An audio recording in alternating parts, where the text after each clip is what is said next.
Modern Real Estate Practice Workbook, page 17.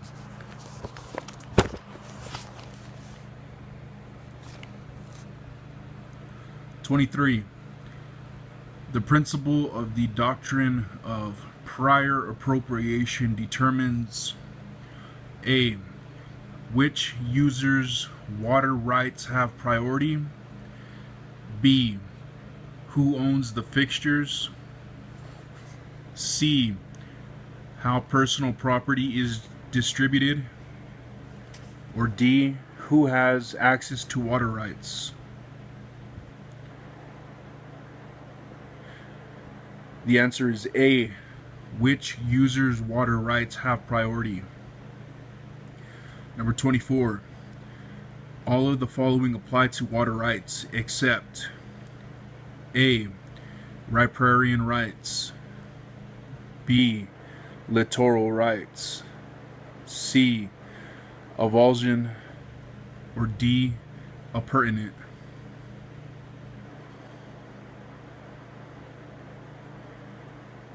The answer is D. Appurtenant. Number 25.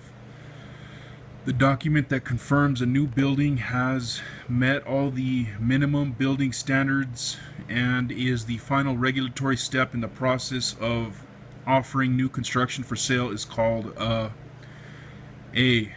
Building permit. B. Certificate of zoning. C. Building code. Or D. Certificate of occupancy. The answer is D. Certificate of occupancy. Number 26. A buyer wants to use a residential property for a small business. Before closing, the buyer should A. Apply for a special use permit. B. Check the zoning to determine whether the use is allowed. C. Call an attorney to request a variance. Or D. Apply for a sales tax license.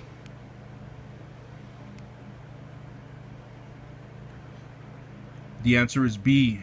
Check the zoning to determine whether the use is allowed. Number 27. Which of the following best defines a plat? A. A method of legal description using sections, townships, and ranges.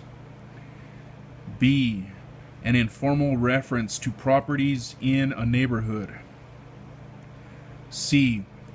A document used to record a subdivision of land. Or D. An instrument used by surveyors to locate property boundaries.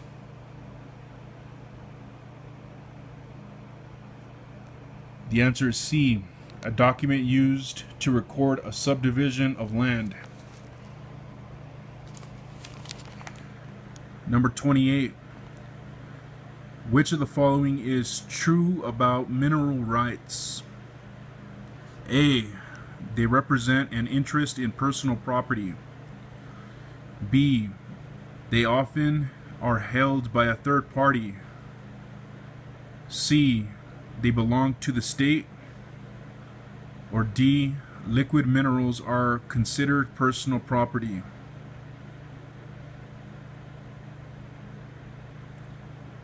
The answer is B. They often are held by a third party. Number 29. A fixture is defined as A.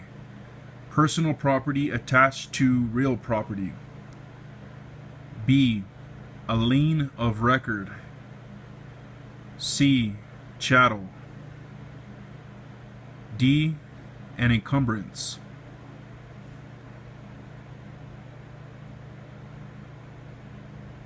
The answer is A. Personal property attached to real property. Number 30. The seller and the buyer have negotiated an offer back and forth. In the original offer, the buyer asked for the seller's installed hot tub, which the seller had excluded from all marketing, the MLS listing, and the listing contract. In the final accepted offer, the hot tub is not mentioned. Who will own the hot tub at closing? A. The seller, because the seller gave notice in the marketing and MLS listing, and the listing broker was aware of the exclusion. B. The buyer, because the hot tub is automatically transferred with the property because it is personal property. C. The buyer, the seller would be in breach if the hot tub were to be removed. Or D. The seller, because it was excluded in the listing.